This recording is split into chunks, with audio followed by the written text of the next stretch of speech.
Hinay, narito po ako muli. Pasensya na kung matagal akong hindi nakabalik. Wala pa ring pagbabago sa ating bayan.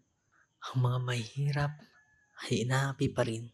Kung buhay lamang kayo, siguro'y magkasama natin titiisin ang hirap ng panahon. Pero hindi ako susuko, Inay. Patuloy akong magsusumikap. Kahit na mahirap, balang araw, makamit din natin ang katarungan.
Sino ka? Isang taong napakadakila. Isang taong ipinlalagay ng lahat. Hanggang sa akin, na namatay. Basilio, nakababatid ka ng lihim na pwede kong ikasabi. Ngunit, hindi kita papatay sa pag-asang hindi ko to pagsisisipan. 13 taon na rin. Nag-ipon ako ng maraming salapi upang maisagawa ko ang aking mga plano. At nagbalik ako upang pabagsaki ang masamang pamahalaan.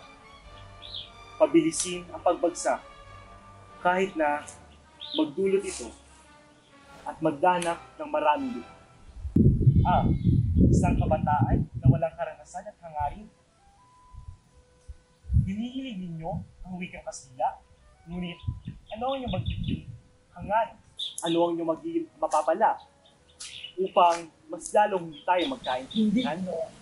Kung dahil sa wikang Kastila, ay mapapalapit tayo sa pamahalaan, ang magiging sangguni ko ay pagdalapit ng bawat. Isang pagkakamali, ano ang gagawin nyo sa wikang Kastila? Patayin ang wikang katutubo? Mas lalo tayong magiging alipin. Kaya Basilio, tulungan mo ako. Gamitin mo ang iyong lakas bilang isang kabataan upang itama ang maling landas. Iyan ang dahilan kung bakit gusto ko mabuhay ka pa. Ginawa, isang karangalan sa akin na ako'y inyong pagkatatan ng inyong karangalan. Ngunit, hindi ko magagawang kampanan ng inyong mga ito. Ang tanging hangarin ko lamang ay gumamot ang sakit ng aking mga kababayan.